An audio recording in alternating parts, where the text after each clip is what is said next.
Good evening. Welcome to Investigator News, and I'm your host, Ellie, and this is Justice for All.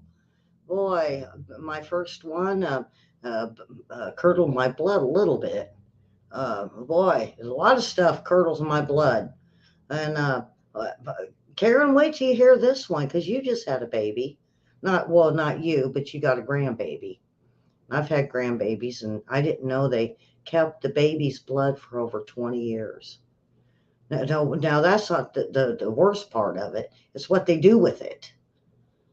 They can give it to the state. They can give it to the feds, and actually they give it to the Pentagon. So that's my first story.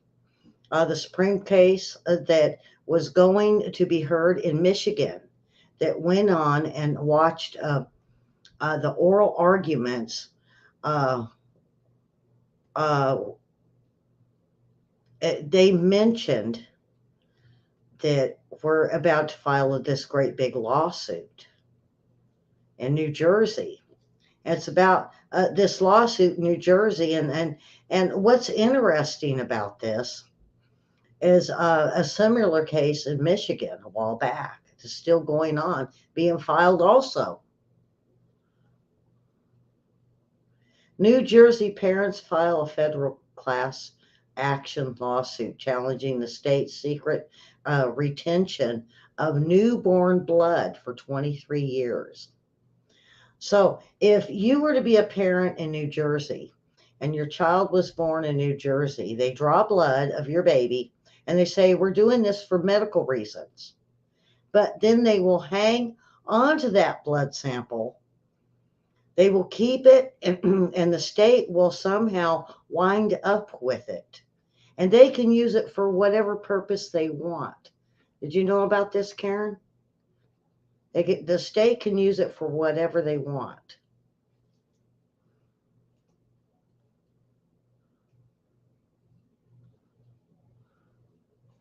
Whatever purpose they want. What right do they have to do this? So the state can currently use DNA from the blood samples for any reason without permission of the parents, without their informed consent. So a group of yeah, Karen, did you know about this? I mean, I want to go back now. Well, my grandbabies. I'm ready to tell my daughter go get their blood.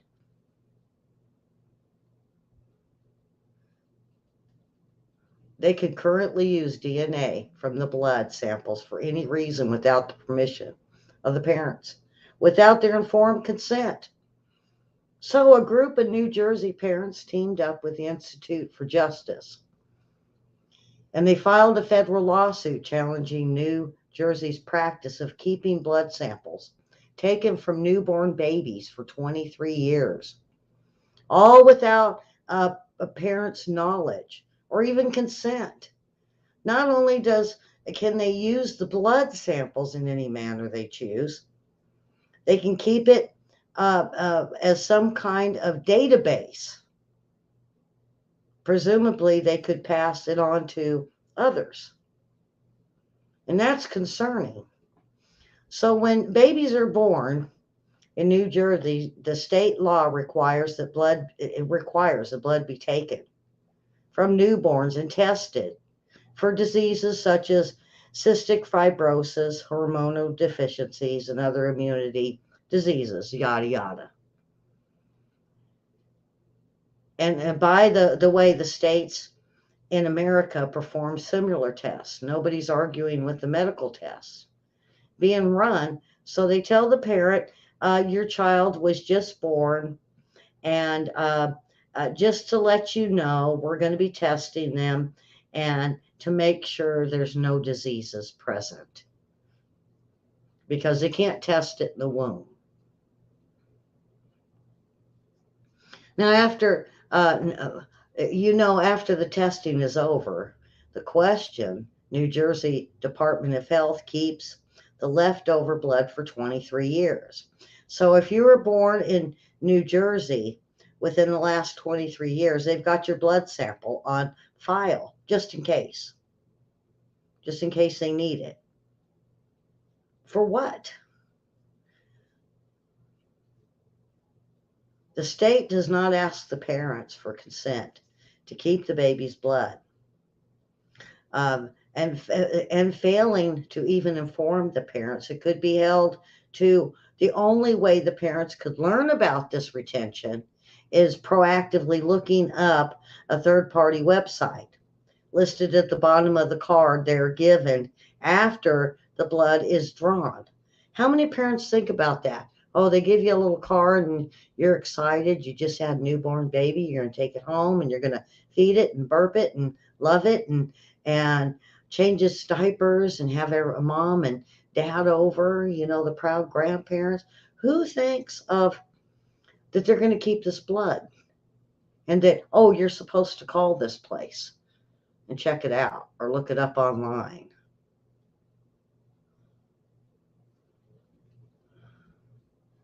The state has the blood and it can use it in any way it wishes, including selling it to third parties. Isn't that what they do with your phone number? Or giving it to police without a warrant, or even selling it to the Pentagon. What? Pentagon? Yeah. To create a register that you might go, whoa, they've crossed the line. Is that what you're saying? Is that what you're thinking right now? They've crossed the line. They're not selling baby blood to the Pentagon, are they? That's crazy. And it's happened. Texas documented example for whatever reason the state of Texas sold the baby's blood to the Pentagon to create registry of some sort.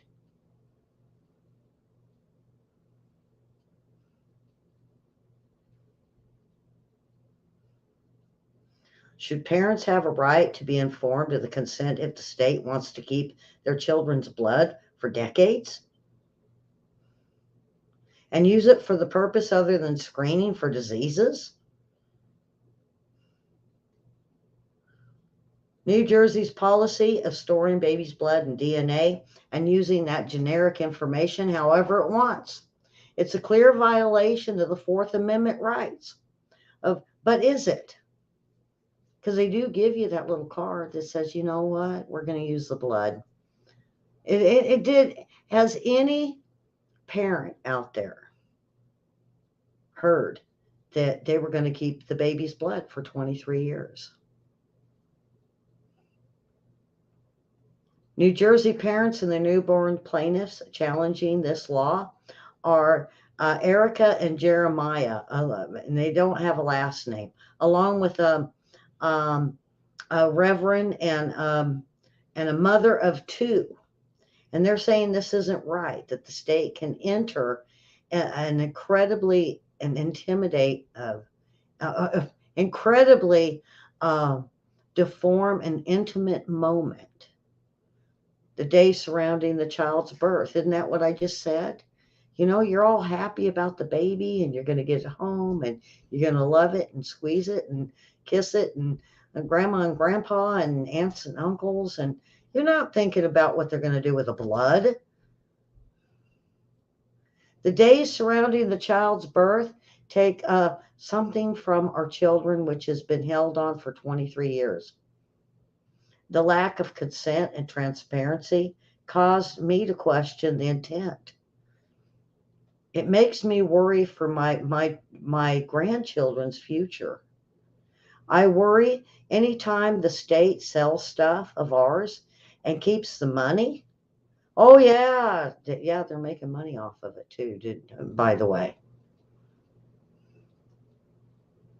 I've mentioned before simply that DMV, the Secretary of the State's office, selling your home address, your name, your age, your phone numbers, your address to marketers. So you want to buy names and addresses and ages of all the licensed drivers in the state of Michigan. Sure, we'll sell it to you. But what about this blood? What about those that are over a certain age? We'll sell that to you and now and again and again and again, they say. They keep the money.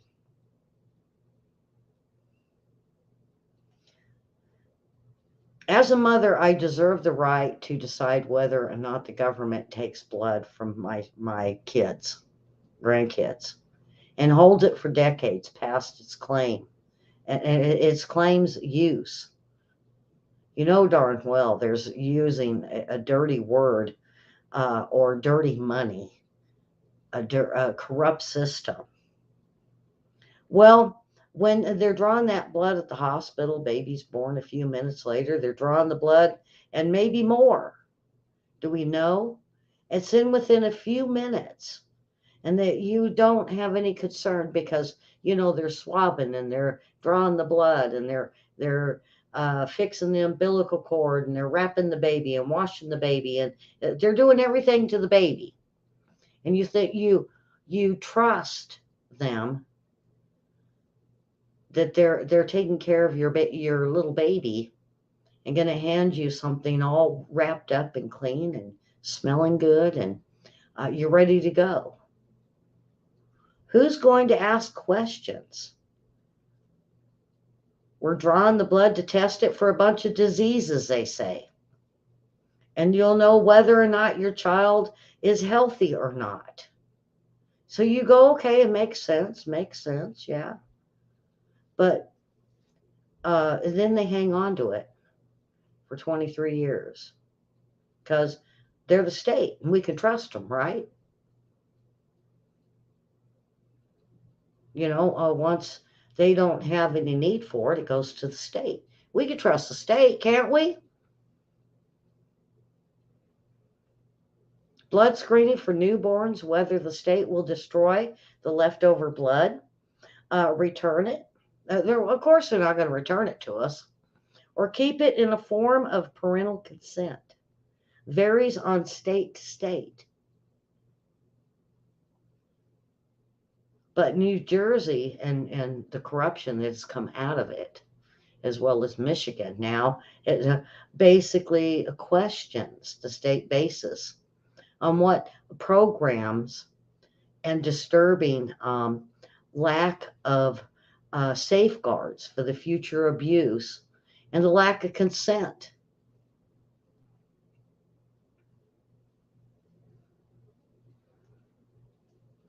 So when they're taking their babies to test the diseases for other unrelated purposes.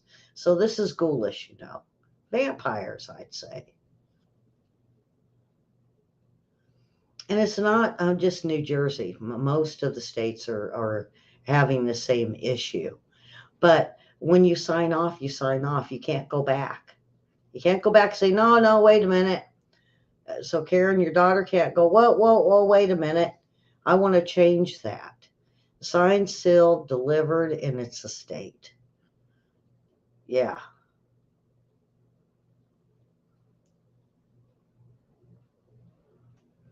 So Texas, Minnesota, Michigan have all faced lawsuits and other over their retention of blood samples without informed consent from the parents. And what they mean by that is, did they inform you that's what they were going to do? I mean, a lot of us are grandparents, but I know there's a lot of parents out there watching. Did they inform you that after they look to see if your baby's okay and any diseases? Did they inform you that they were going to give your baby's blood to the state for 23 years? Maybe the Pentagon. Feds will have it. They tell you that? Probably not. They're going to say, this is for the best. We're just looking out for for the safety of your baby.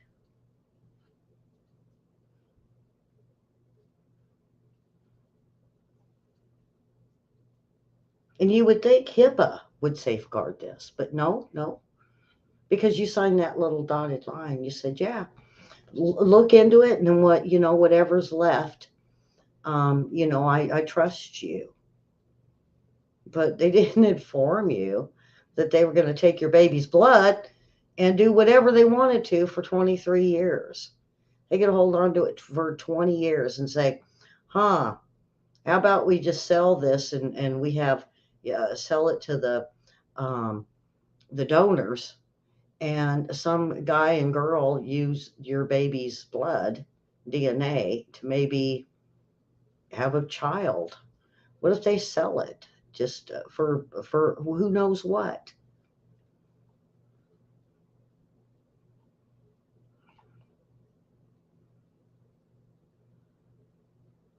And you sign the release.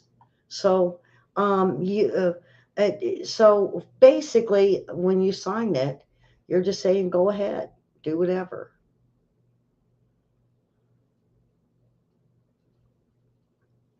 Now, there was a lawsuit in Texas in 2009 resulted in the state destroying 5.3 million blood samples obtained after 2012.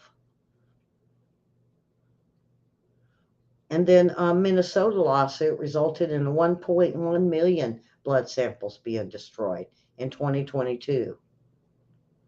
Michigan agreed to destroy 3 million, but the lawsuit continues to move forward as they are fighting this. Wow. So, what is the moral of this? Yeah, they have been able to stop them, folks. These three states, Texas, Michigan, and New Jersey. And they've destroyed millions of blood samples. But if you didn't know about this, if you didn't know it, you would just sign away and say, yeah, oh, make sure my baby's okay. My baby don't have diseases. But they never inform you that once they're done with that they're going to hold these blood samples for 23 years. So um, beware. I mean, I wanted to bring this out, and I seen this today in the news, and I was like, you know what? Um, we need to do something about this. We need to stop this. And they said all 50 states now that they're looking into it as parents and grandparents. Even foster parents are finding this out. They're all going to the state and saying, I don't want this. And they're saying, get this, 97% of the parents that now finding out want that blood back or they want it destroyed. But how do you know they really destroyed it? That was my question because I always ask the who, what, when, where, and how. How do you know they really destroyed it? Or did they sell it? And it's never to be found again. It's lost. I mean, if you don't know for 5 or 6 or 10, 12, 20 years, and then you say you want it back, it's going to be very hard to find. Boy, Mary, this one here is something. Hello to Mary and Linda. And Mary, I don't know about this. You have a baby and they take the blood for 23 years and they could do whatever they want because you know what? You could trust your state. Ah, I'm glad I found this, folks, to bring it to you because there is justice because we've seen 3 states already. One is still pending. The other ones have been able to have this blood destroyed, not hold on to it. And they say the lack of informing you. Well, they don't have to. Just realize they don't have to inform you what they're going to do with it. It's up to you to ask the questions. So if you're out there and you're planning to have a baby or your kids, you have grandkids on the way, tell your daughters, your sons that you know what, when they go to take that blood and say, you know what, I want it. When you're done and you look for diseases, I want what's left by law. You're not going to sell it. You're not going to sell my baby's blood. Ooh, boy. All right. So this next one is involving Panera. Panera bread, Panera restaurants. Well, they decided they were going to put out this caffeinated lemonade. And they had a warning saying it's big time caffeinated. Well, there's a lawsuit over customer's death. And this is out of NBC News. Elizabeth Chuck wrote, uh, um, And a lot of people are going to jump on what um, Panera Bread restaurants are now displaying enhanced, um, highly caffeinated lemonade, is what they call it. And the family of the young woman who died after drinking it.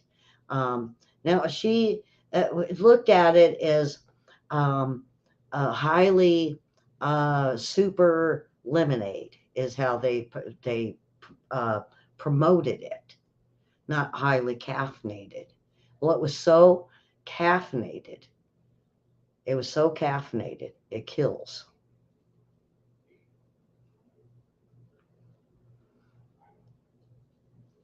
She had a heart condition and she died after she drank Panera's charged lemonade, is what they call it. Supercharged lemonade. Now, would you take that as over caffeinated? I mean, a warning level of caffeination? I think that's what the word would be. Well, no, they just said it's Panera's charged lemonade. It contains 390 milligrams of caffeine. And the FDA says that's about 400 is a daily maximum for human safety consumption. Boy, I bet I drink more than that, but not all at once. The legal complaint called the charged lemonade a dangerous energy drink that argues that Panera failed to adequately warn customers about the ingredients. They just called it a supercharged drink. They weren't saying it was a warning over caffeinated. And it's, with this is 10 times more of a stimulant than a large cup of coffee from McDonald's. 10 times worse than the cans of Red Bull and Monster energy drinks. 10 times. And they're pretty strong. Not to mention the sugar that's in it is 30 teaspoons full of sugar. So, and they don't advertise that. They don't say that it's overly has sugar in it, overly caffeinated. And so they just say it's it's a supercharged lemonade. Don't you know? What's a supercharged lemonade? How would you describe that? Put it in the comments. To me, it would be, if I heard that, it would be like so lemony, so lemony. I wouldn't think of caffeinate being caffeinated. Nothing about lemonade says caffeinated. I could see the extra sugar maybe, but 10 times the legal dose? So Panera Bread was sued over this, and the people that it killed, their family member won, and now they have to either pull it from their menu and no longer serve it, which they should, or they need to put warning, warning, warning. This could kill you. Like, yeah, the super caffeinated, it will kill you. Warning, warning. Who's going to buy it? More than likely, they're just going to pull it from um, they're going to pull it from their menus.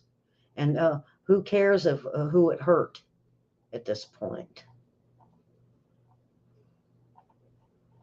Boy,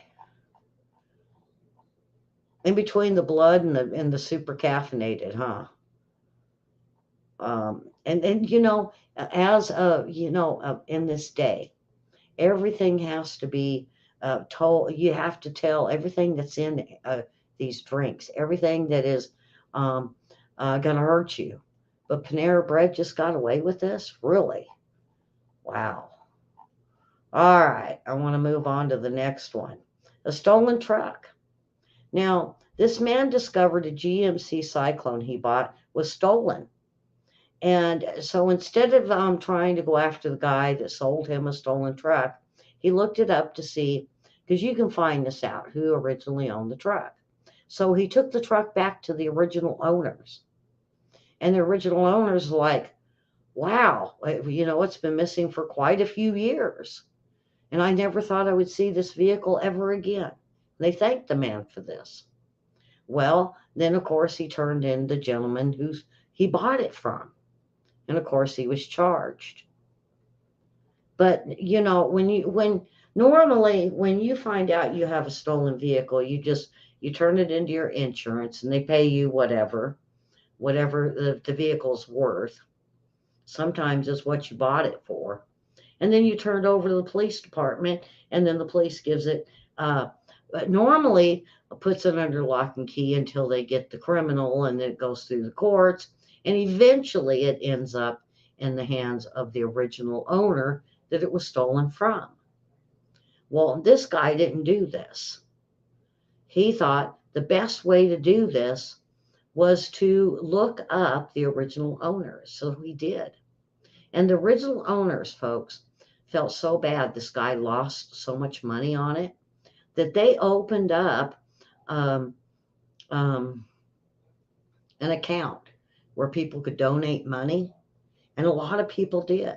Now, he didn't get what he paid for, but he got enough that he was able to get himself another vehicle or a down payment on another vehicle. And the police department was okay with it. The insurance company, they were okay with it. And how many times do you have a good Samaritan like this that's more worried about getting the car just back to the owner and not going through, he's going to have it locked up as evidence until a court hearing. Now, and you say, well, wait a minute, didn't they just come and get the truck? No, they didn't. No, they didn't. They had it. They proved it. They took pictures of it. So they didn't really have to take the truck into police custody after all. Now, this gentleman didn't get, he lost a lot of money on this. But he did end up with another vehicle. And he still had, he lost out on the thousands of dollars he bought this GMC Chevy Cyclone. But the thing is, folks, it worked out for everybody. And in the long run, after a couple of years, the owners got a hold of him again and said, did you ever get another car or another truck? He said, yes. He finally got another antique truck. And they said, well, how much did you pay for it? And he told them the price. And they said, over the years now, last couple of years, we've had a lot of people donate. And it was just enough to pay off his new car.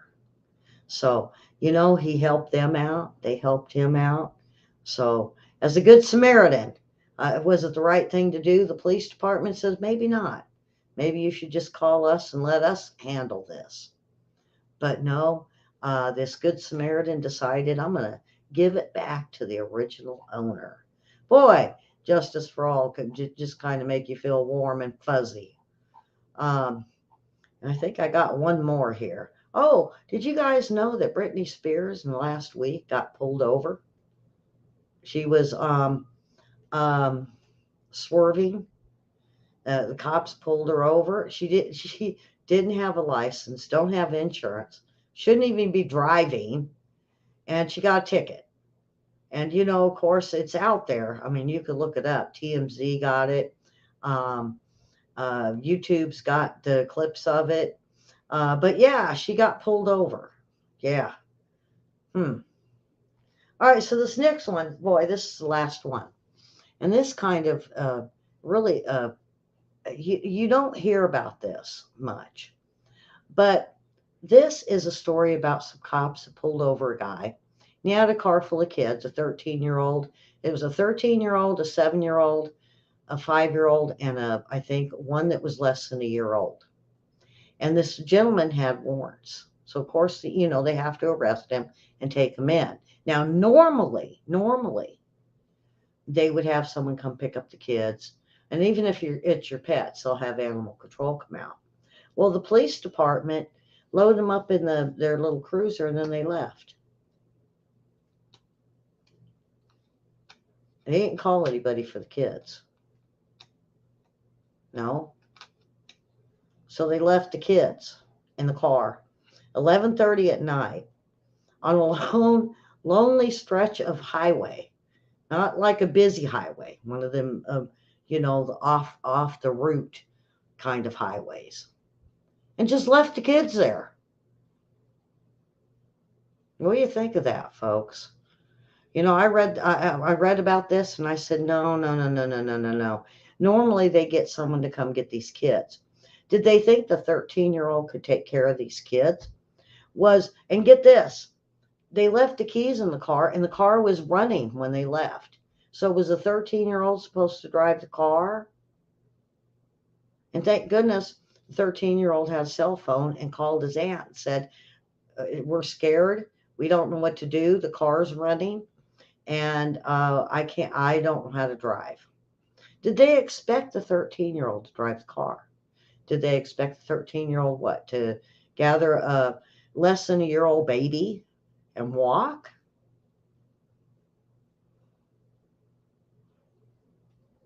Wow. So there was a lawsuit that was filed against this police department. And of course, it was they got hundreds of thousands of dollars for this. Because, get this, um, Child Protection Services was for some reason called that these kids were left alone that night. Well, whose fault's that? Yeah, it's the police department's fault. Yeah, Missy Mary, I was like that too. Let's see if I could. Let me see if I can find out who this is. Hazelwood, Missouri. This happened out of Hazelwood, Missouri. And the police chief is under a traffic stop when he did this. So it was the police chief. He should know better. Is he fired? Probably.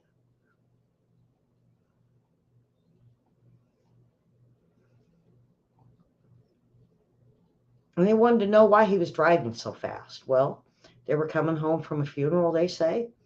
In kind of a hurry to get home with the kids. The kids need to be in bed. It's 11:30 at night. and he did have a driver's license, but he had warrants.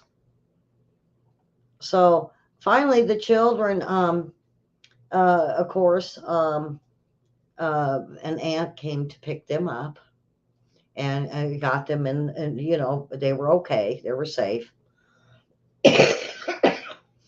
Boy, I got itchy throat. Um, so, um,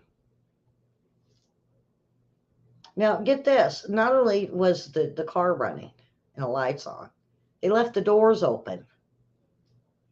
So the cops took him out, left all the doors open, okay, left kids in the car at 11:30 at night and drove away.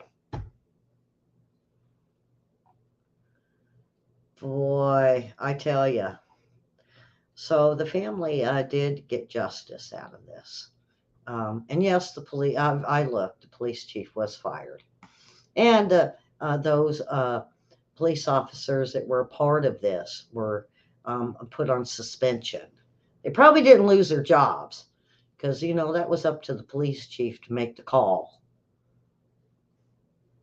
But you know what? If you drive through Hazelwood, make sure you don't have no outstanding warrants and a car full of kids because you just don't know. They could just leave your kids right there. I've never heard of this in my life.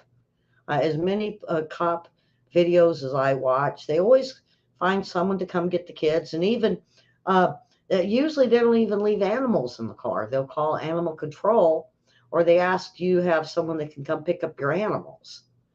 But they're going to leave in Missouri and Hazelwood. They're just going to say, we're just going to leave the doors open and hope for the best. All right. So anyway, that's it for today. And we got William's show coming up. And Hope you come back tomorrow and watch weather and lifestyle news. And I hope you're enjoying the show. This was really good today. About the blood, the baby's blood. That just Karen and Mary.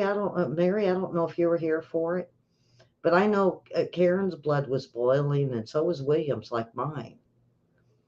The state could do whatever it wants with your baby's blood, even sell it to or give it to the Pentagon. What's the Pentagon need with baby blood? So, anyway, folks, that is it. And I've subscribed and hit the like button.